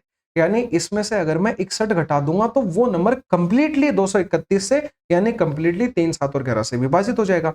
तो भाई 45799 में से 61 को घटाओ तो ये 8 आ जाता है, ये 3 आ जाता है, और यही तो ए और बी थे, यानी ये ए आ गया, ये बी आ गया। इसने अपन से ये पूछा है, इसमें वैल्यू रख देंगे अपन। तो देखो क्या करेंगे भाई, ए का स्क्वायर करना है यानी 3 का स्क्वायर 9, प्लस बी का स्क्वायर करना है यानी 8 का स्क्वायर 64, माइनस में ए इंटू बी यानी 8 इंटू 3 मतलब 24। तो ये क्या आ जाएगा 9 प्लस 40 यानी कितना आ जाएगा 49, 49 ए ऑप्शन में दे रखा है, ये करेक्ट हो जाएगा। आसान था क्वेश्चन एकदम, बस ध्यान रखना है डिवाइड करने के लिए तरीका सबसे बेस्ट कौन सा है। 24 नंबर पे चलते हैं। इसने बोला है 3p माइनस 5m की वैल्यू ये है, pm की वैल्यू ये है, इसकी वैल्यू बतानी है। अब देखो 24 नंबर के क्वेश्चन में क्या गिवन है कि ये 3pm बराबर ये दे रखा है, pm बराबर 6 दे रखा है, इसकी वैल्यू अपन को बतानी है। आपको इसमें एक चीज दिख रही होगी, ये है 3p का होल स्क्वायर और माइनस में 5m का होल स्क्वायर। तो अब ये क्या होता है, ए स्क्वायर माइनस बी स्क्वायर होता है ये, तो यानी ए प्लस बी ए माइनस बी आ जाएगा, तो 3p माइनस 5m और 3p प्लस 5m आ जाएगा। बड़ा ही आसान है। अब देखो 3p माइनस 5m की वैल्यू तो 5 आ गई, बस अपन को क्या है इसकी वैल्यू रखनी है। अब ये वैल्यू निकालना बहुत ही आसान है, मैं बताता हूँ क्या तरीका होता है निकालने का। भैया आप इसका स्क्वायर करके लिखो यहाँ पे, तो क्या आएगा 3p का होल स्क्वायर, ए माइनस बी का होल स्क्वायर लगा रहा हूँ मैं, तो ए स्क्वायर आ गया, प्लस में बी स्क्वायर आ गया, और माइनस में 2ab आ जाएगा, यानी 2 इंटू 3p इंटू में 5m आ गया, बराबर में 5 का स्क्वायर 25 आ जाएगा। अब देखो इधर अपन अलग से सोल्व कर रहे हैं, तो देखिएगा आप एक चीज क्या होगा भाई, भाई एक बात बताओ, इसमें अपन सेम चीज ऐड और सब्ट्रैक्ट करते हैं तो कोई फर्क पड़ेगा क्या, नहीं पड़ेगा भाई। इसमें मैं 4 जोड़ दूं 4 घटा दूं तो क्या फर्क पड़ेगा, ठीक है। तो मैं इसमें 4 टाइम्स 3p और 5m जोड़ रहा हूं और यही 4 टाइम्स चीज घटा रहा हूं। देखो इससे फायदा क्या मिलेगा वो अभी बताता हूं, और ये चमकेगा कैसे वो भी बताता हूं। भाई हर बार क्वेश्चन में यही चीज करनी है, माइनस वाली वैल्यू दे रखी है, प्लस वाली निकालनी है। तो अब देखो आप यहां से लेके यहां तक इस इक्वेशन को सोल्व करो, तो देखो ये ए स्क्वायर, ये प्लस में बी स्क्वायर, प्लस 2a भी लाना था मुझे, मैं ले आया भाई, 4 में से 2 जाएगा तो 2 ही बचेगा, यानी ये तो बन गया 3p प्लस 5m का होल स्क्वायर, और ये चीज माइनस में बन गई, इसको उधर भेज देते हैं अपन। तो 25 में क्या आ जाएगा, जुड़ जाएगा ये, तो 4 दिया 12, 12 पंजे 60, 60 pm आ जाएगा। तो 25 प्लस में 60 इंटू पीएम की वैल्यू तो 6 है, 6 इंटू 60 360 हो जाएगा, उसमें 25 जुड़ेगा तो 385 आ जाएगा, ठीक है। लेकिन अपन को तो 3p प्लस 5m निकालना है, तो रूट लेंगे। अब रूट जब लेंगे ना तो प्लस माइनस दोनों वैल्यूज आएंगी। ये क्या कंसेप्ट होता है, ये मैंने पहले भी बताया कि भैया माइनस का 4 का स्क्वायर करो तो भी 16 आता है, प्लस के 4 का स्क्वायर करो तो भी 16 आता है, यानी कि प्लस का और माइनस का सेम आंसर आता है। तो भाई जब मैं इसका रूट लूंगा तो प्लस और माइनस ये दोनों वैल्यूज होल्ड करके रखता है, तो यहाँ पे प्लस माइनस रूट 385 आ जाएगा। बस ध्यान ये रखना है आंसर, बाकी सी भी टिक करते हैं कई बच्चे इसमें, लेकिन नहीं करना है, अपन को ए वाला टिक करना है, प्लस और माइनस दोनों वैल्यूज वाला। आज की क्लास के लास्ट और फाइनल क्वेश्चन पे चलते हैं 25 नंबर पे। इसमें भी सिर्फ कैलकुलेशन है और कुछ भी नहीं है। एक साधारण ब्याज के ऊपर उधार दी गई राशि है, 1 वर्ष के लिए तो ये रुपए मिलते हैं, 4 वर्ष के लिए ये रुपए हो जाती है, मतलब अमाउंट बन जाता है। तो बोल रहा है राशि और प्रति वर्ष की ब्याज दर ज्ञात करो, मतलब अपन से प्रिंसिपल और रेट ज्ञात करवा रहा है। बड़ा ही आसान क्वेश्चन है। देखो भाई एक बात बताओ, अमाउंट बराबर क्या होता है, प्रिंसिपल प्लस सिंपल इंटरेस्ट होता है। अमाउंट कितना हो गया, 7,563 और 0.2 हो गया। भाई प्रिंसिपल पता नहीं, सिंपल इंटरेस्ट क्या होता है, प्रिंसिपल इंटू रेट अपन को निकालनी है, टाइम इसमें 4 साल है तो 4 आ जाएगा बटे 100 आ जाएगा। दूसरी क्वेश्चन में क्या आएगा भाई, 6,240.8 बन गया, प्रिंसिपल पता नहीं, प्रिंसिपल इंटू रेट पता नहीं, 4 यानी इस बार 1 आ जाएगा क्योंकि 1 साल दे रखी है, और बटे 100 आ गया। अब देखो यहां से अपन इस इक्वेशन को सॉल्व करेंगे तो भाई माइनस करना पड़ेगा दोनों को, क्योंकि पी से पी कट जाएगा। और क्या होगा, इसको अपन माइनस करके लिख लेते हैं यहाँ पे। तो भाई 12 में से 8 जाएगा तो 0.4 तो ये आएगा, और 1301 बचेगा और 22 एक बचेगा तो 1322.4 आ जाएगा। बराबर में देखो ये 4 पीआर है, ये 1 पीआर है, यानी 3 पीआर बटे 100 बच गया। अब इसको अपन सोल्व करेंगे तो 3 से ये कटेगा 4 बार, तो फिर 4 बार, फिर 0 बार, फिर 8 बार। लेकिन ये 100 भी तो है, पहले तो देखो 100 जाएगा तो एक पॉइंट का एक जीरो हट जाएगा, लेकिन फिर एक 10 की वजह से ये कितना आ जाएगा, वो ये एक जीरो लग जाएगा इसके अंदर, तो 44080 आ गया है। अब भैया तो पीआर की वैल्यू आई है, अपन को तो पी निकालना है ना। तो देखो क्या आ जाएगा, 6,240.8। एक तरीका तो ये है कि आप इन ऑप्शंस को मल्टीप्लाई करके देख लो, 4,000 ये 44,080 कौन सा से आ रहा है, पर वो थोड़ा सा कैलकुलेटिव है। अगर भाई कोई थोड़ा सा स्मार्टली कैलकुलेट कर सकता है तो वो वैसे कर ले, अगर किसी से वैसे नहीं हो रहा है तो वो वैल्यू पुट कर ले। ये देखो इसके अंदर मैं वैल्यू पुट कर रहा हूँ, बराबर में आएगा पी और प्लस में पी आर। पीआर की वैल्यू ये रही बटे 100 आएगा, तो देखो 4408 अपॉन 10 आ जाएगा। कैसे, क्योंकि एक जीरो से एक जीरो मैंने काट दी और इसकी वजह से 440.8 आ जाएगा, वो इधर जाके घटेगा। तो पी बराबर क्या आएगा, 6,240.8 और माइनस में 440.8। यहां से ये पी आ जाएगा, देखो कैसे आएगा, ये जीरो आ गया, ये जीरो और ये आ गया 58, यानी 5800 अपना प्रिंसिपल आ गया। भाई दो ऑप्शन में है पर दो तो कट गए। अब देखो क्या करेंगे, भाई ये 0.0 है ना, तो अब ये 5800 अपन किसी भी एक इक्वेशन में रख के आराम से पी निकाल सकते हैं। तो जैसे अपन ने 5800 इसके अंदर रख दिया और यहां से आप इजीली आर कैलकुलेट कर पाओगे, 7.6 आएगा। भाई नॉर्मल से कैलकुलेशन आप करके देख लेना, कोई दिक्कत नहीं है उसके अंदर। तो भाई इस तरीके से आज अपन ने पूरे 25 के 25 क्वेश्चन सॉल्व किए, कहीं कोई दिक्कत नहीं आई। अगर कभी किसी को भी एनी टाइम कोई भी क्वेश्चन में दिक्कत लगती है, कोई डाउट आता है, कोई कंसेप्ट में दिक्कत आती है, तो मैंने ये टेलीग्राम का लिंक डिस्क्रिप्शन में भी डाल रखा है, पीडीएफ में भी अटैच कर रखा है। आप डायरेक्टली टेलीग्राम पे आइए, एसएससी मैनिया चैट नाम से अपना ग्रुप है, 24/7 आपके लिए अवेलेबल है। आप कोई भी उसमें क्वेश्चन पूछिए, आपको पक्का सॉल्यूशन मिलेगा। कोई फालतू बकवास नहीं होती ग्रुप के अंदर, जरूर आइए आप उसके अंदर बिल्कुल। बाकी ये अपनी प्लेलिस्ट के लिंक है, ये सारी प्लेलिस्ट मैंने कंप्लीट कर रखे हैं, इनमें पीटीएस के सारे सॉल्यूशन हैं और प्रीवियस एग्जाम्स के सॉल्यूशन भी करवा रखे हैं। और एक ये टिप्स एंड ट्रिक्स वाली सबसे इंपॉर्टेंट है इनमें, इसमें 40-40 सेकंड के, 1-1 मिनट के छोटे-छोटे शॉर्ट वीडियो हैं, उनसे आप बहुत सारा कैलकुलेशन वाला पार्ट ईज़ी बना सकते हो अपना। मतलब ऐसे ट्रिक्स हैं जो इतनी हेल्पफुल रहेंगे आपके लिए, और ऐसा नहीं कि वो 1-2 क्वेश्चन पे लग के खत्म हो जाती हैं, ऐसे हर कुछ नहीं है। वो ओवरऑल हर जगह लगती हैं ये वाले ट्रिक्स। तो काफ़ी हेल्पफुल रहेंगे, आप ज़रूर जाके इसको चेक करिए। बाकी अपन अगले सॉल्यूशन के साथ में मिलते हैं, तब तक के लिए बाय बाय, टेक केयर।